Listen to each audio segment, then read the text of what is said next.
Guru ini tersenyum bangga melihat seorang muridnya di hadapannya. Detik berikutnya, ia menamparkan muridnya dengan keras. Kemudian, gurunya mengundungannya untuk makan malam bersamanya. Gurunya menamparkan muridnya karena hasil ujian murid tersebut dimulai dari bawah. Muridnya mengalami peningkatan luar biasa. Permintaan maaf gurunya adalah karena peningkatan ini. Ini adalah kenyataannya. Melihat hal ini, kalau kamu merasa ini adalah sebuah cerita tentang seorang murid yang membalas dendam, ini adalah sebuah balas dendam yang mungkin sangat berbeda dari imajinasimu. Murid ini bernama Taesu. Ia adalah seorang gangster yang terkenal. Ibunya melarikan diri. Ayahnya menjadi seorang pencuri untuk menghidupi Taesu dan saudaranya Sion. Sebagai siswa SMA, kesehariannya Taesu adalah bermalas-malasan di kelas. Kemudian berkelahi sepulang sekolah. Taesu mempunyai tenaga yang kuat. Tinjuannya sangat bertenaga. Selain doil dari desanya, tidak ada yang bisa menandinginya. Tidak mengherankan jika Taesu akan menjadi gangster seumur hidupnya. Suatu hari ketika ia pulang dari sekolah, ia melihat ayahnya sedang dipukuli oleh jaksa. Ayahnya yang dipukuli tidak melawan. Ia menangis meminta ampun. Pada saat itu, ia mengerti seberapa kuat pun tinjuannya, ia tidak akan bisa mengalahkan kekuatan seseorang dengan jabatan. Ia memutuskan untuk belajar untuk menjadi seorang jaksa. Tetapi, dirinya yang terbiasa bermalas-malasan di kelas mengalami kesulitan pada ia memulai usahanya. Sampai suatu hari, dalam sebuah diskotik, ia menyadari bahwa ia sedang berada di suasana yang ribut. Suasana ini membuatnya cepat menyerap informasi. Dengan itu, orang sekitarnya kagum melihatnya. Ketika ia berhasil masuk ke Seoul National University, Taesu berhasil melewati semua ujiannya. Pada awal ia melakukan hal memalukan. Sampai hari di mana ia benar-benar menjadi seorang jaksa handal. Seluruh desanya datang untuk merayakannya. Seseorang dari desanya yang memiliki banyak koneksi mengenalkan Taesu kepada seorang pengusaha kaya. Pengusaha kaya ini sebelumnya telah didenda sejumlah uang yang banyak. Prinsip hidupnya adalah, jika tidak bisa melawan musuhmu, maka bergabunglah dengannya. Kemudian ia bertemu dengan anak perempuan pengusaha itu. Ternyata, anak perempuannya menyukai pria nakal. Anak perempuannya tidak pernah puas dengan pria yang ia temui. Setelah 18 tahun, Taesu yang nakal akhirnya menemukan cinta sejatinya. Taesu sangat tertarik dengan wanita ini. Wanita ini sangat berani dan menarik. Mereka pun kemudian menikah. Setelah Taesu menikahi Sang Hee, ia mengira dengan bekerja keras, ia bisa mencapai kesuksesan. Setelah ia bekerja sebagai pegawai kantor, ia pun mengerti 99% orang yang menjadi jaksa melakukan pekerjaan yang sangat berat, tidak seindah yang terlihat dari luar. Kemudian ia menghadapi sebuah kasus yang sangat rumit. Pria di hadapannya memerkosa seorang gadis.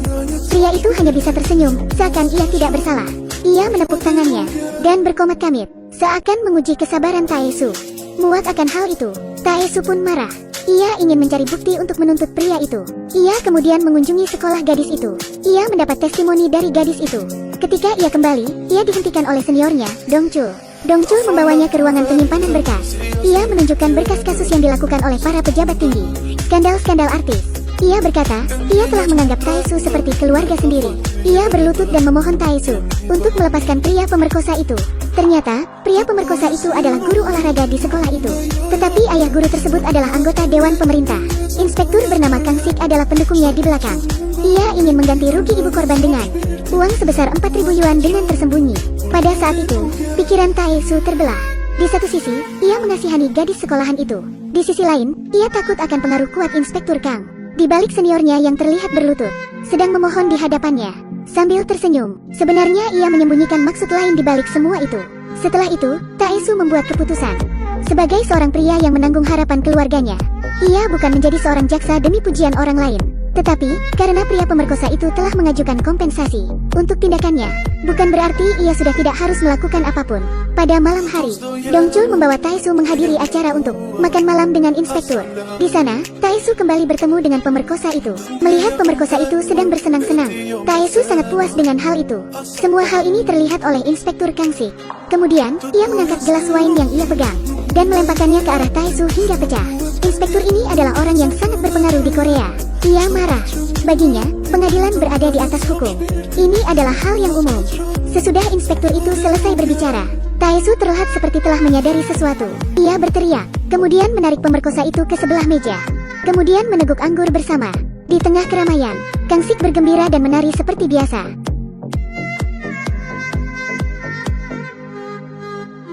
Kemudian, Taesu menjadi terbiasa dengan suasana acara tersebut. Aksinya yang menari juga terlihat oleh Kang Sik.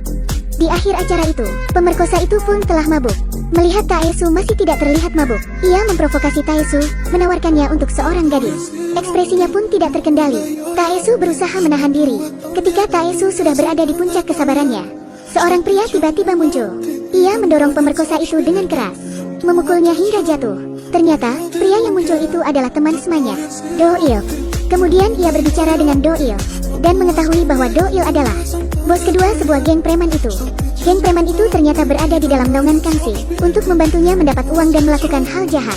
Do-il berada di dalam geng itu. Ialah ketua untuk bagian Seoul.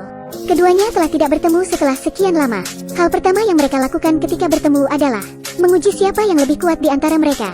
Dengan segera, kemampuan dan kebisaan Taesu terlihat dan dihargai oleh Kangxi. Ia pun menjadi tangan kanan Kangxi. Tidak ada politikus dan pengusaha yang berani menentangnya. Semuanya tunduk padanya. Pada saat ini, Taesu hanya merasakan nikmatnya memiliki kekuatan atas jabatannya. Dengan satu perintah darinya, geng preman itu bisa menyerang orang yang tidak ia sukai. Setelah keberadaannya yang meningkat, istrinya yang adalah seorang membawa berita pagi.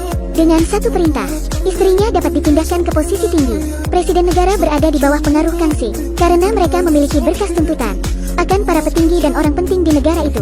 Setiap kali, sebelum akan menjadi calon presiden, Kangxi akan menari dalam sebuah ritual untuk menentukan siapa yang akan ia dukung, dan kemudian akan memberikan orang yang ia pilih berkas tuntutan pihak oposisi untuk menjatuhkannya. Kampanye kepresidenan ini tidak mengherankan lagi jika mereka berada di pihak pemenang.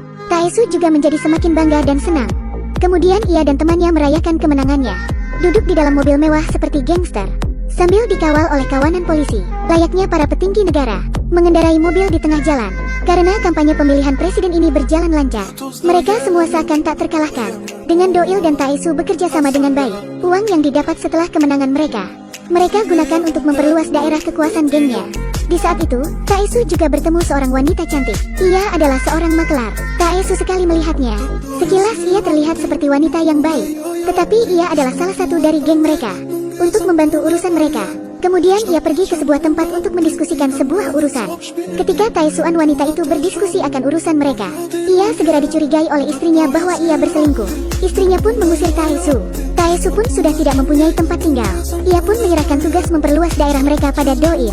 Tetapi, tengah melakukan kegiatan geng mereka, Do-il tidak sengaja terlibat perkelahian dengan geng lain. Hal itu telah menyinggung ketua geng lain itu. Kangxi mengetahui hal itu. Tetapi, pada saat itu, Kangxi terlalu sibuk mengurusi mereka. Karena kampanye presiden yang baru akan segera dimulai.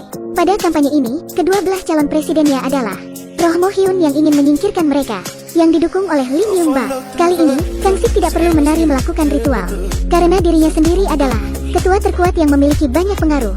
Jadi ia tidak ada pilihan, tetapi untuk memberi semua berkas Mo-hyun untuk menjatuhkannya. Tidak disangka, hasil pemilihannya adalah sisi Roh Mo-hyun keluar sebagai memenang. Kemarahan Kangxi pun memuncak. Setelah perbuatan Taesu dan Dong-il, ia memutuskan untuk melampiaskan amarahnya pada geng tersebut. Do-dua pun babak belur dipukuli. Demi menolong Do-il, Taesu memutuskan untuk melaporkan Kangxi untuk menangkapnya. Dengan Kangxi yang menghadapi presiden baru ini, meskipun ia kehilangan kekuatannya, ia tetap menjadi seorang yang kejam. Ia segera menyerahkan posisinya. Ia membunuh bawahan mantan Presiden Lee. Mantan Presiden Lee juga telah dijebak dan masuk ke penjara. Sedangkan Taesu, demi Do-il, ia juga telah menjadi target oleh Inspektor Jun. Untuk mencegah masalah semakin runyam, Kangxi memilih untuk memindahkan Taesu ke pedesaan. Setelah Do-il masuk penjara, penghasilan dari geng mereka kemudian diserahkan kepada Taesu sebagai orang kepercayaannya. Tetapi, Taesu tidak membagikan uang penghasilan geng mereka.